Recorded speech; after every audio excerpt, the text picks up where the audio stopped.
Aleluia, glória a Deus, que Deus abençoe sua casa, sua vida e sua família.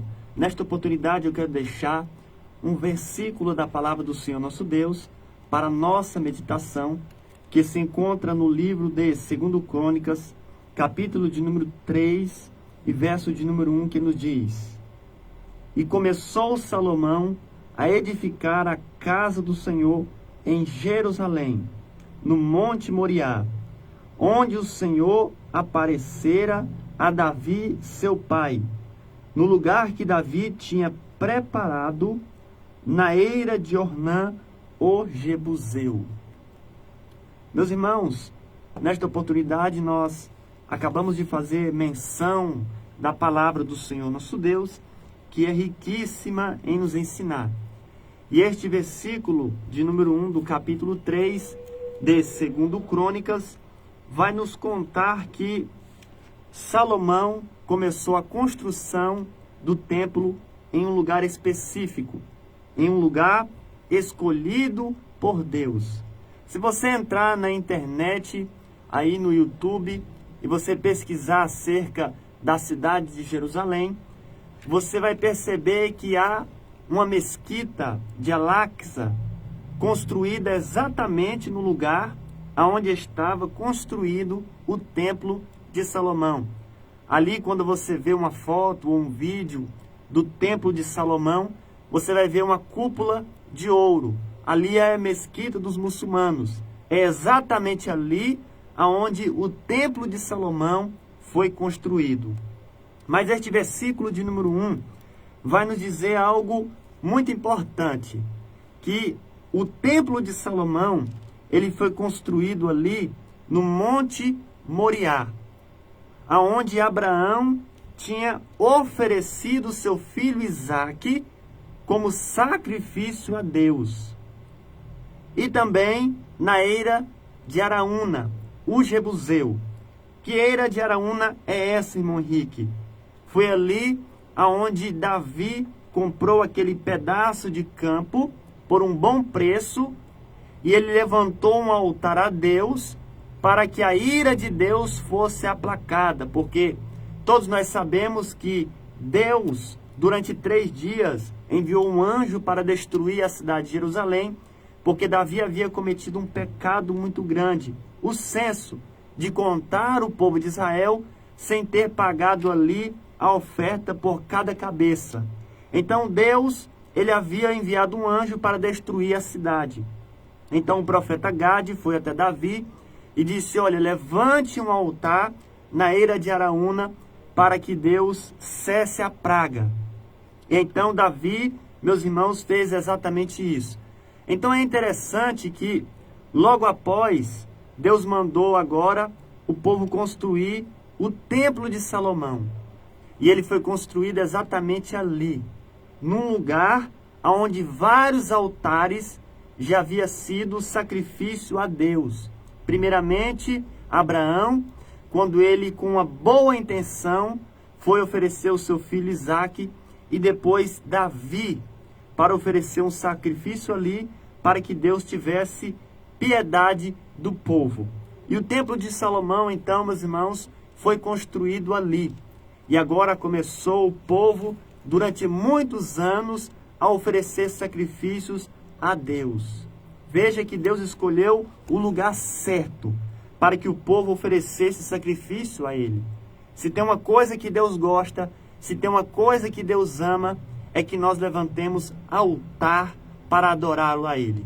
É que nós levantemos altar na nossa vida para oferecer sacrifício de louvor e adoração ao seu nome. É algo que Deus gosta.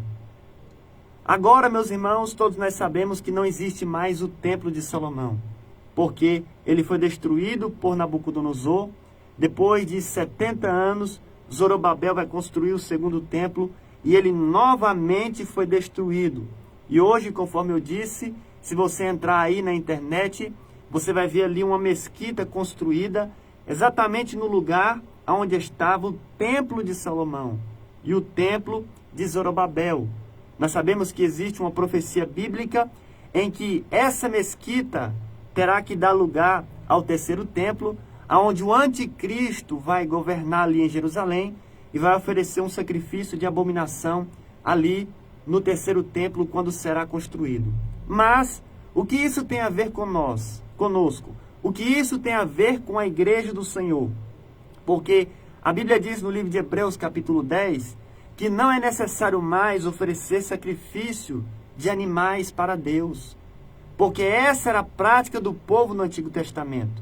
Esse era o ritual. Todos os dias o sacerdote tinha que entrar ali no templo e oferecer um sacrifício para expiação do pecado do povo. Isso era algo que acontecia todo dia. Mas aquele animal que era oferecido em sacrifício só cobria o pecado do povo e não tirava.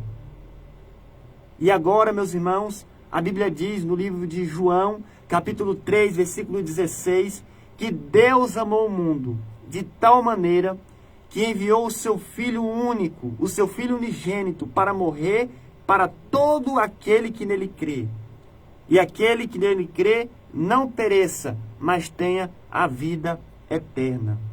Hoje, nós temos o sacrifício vicário de Jesus Cristo, que morreu uma única vez por nós, mas foi suficiente, porque o seu sacrifício foi completo, foi perfeito e eterno.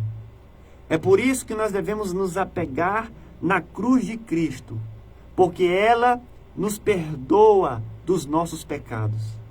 Não é como no Antigo Testamento, quando o povo construiu ali aquele templo, o pecado cobria. Ou seja, o sacrifício cobria o pecado do povo. Hoje não. Hoje o nosso pecado é tirado, é arrancado, é completamente perdoado por intermédio do sacrifício de Jesus Cristo na cruz do Calvário. E hoje, meus irmãos, nós podemos nos achegar a Deus mediante esse sacrifício, porque foi único. Jesus morreu uma única vez por mim e por você. Se você vivesse no Antigo Testamento, você não poderia entrar no templo, porque você é gentil. Você não é judeu. Então nós não poderíamos entrar no templo para oferecer sacrifício a Deus.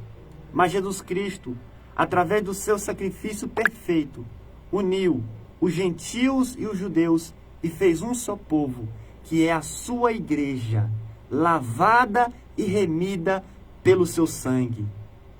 É por isso, meus irmãos, que eu me apego nessa cruz de Cristo, que é escândalo para o mundo. E eu sei que eu tenho os meus pecados perdoados. No momento em que eu me arrependo, verdadeiramente, Jesus Cristo, ele me perdoa, porque ele já morreu na cruz do Calvário há mais de 2000 anos atrás. Louvado seja o santo nome do Senhor. Então, meu irmão, minha irmã, se apegue nesta manhã a este sacrifício que foi eterno, a este sacrifício que foi completo. A Bíblia diz que Jesus Cristo é o nosso sumo sacerdote. Foi ele que ofereceu o seu próprio sangue para nós. Aleluia!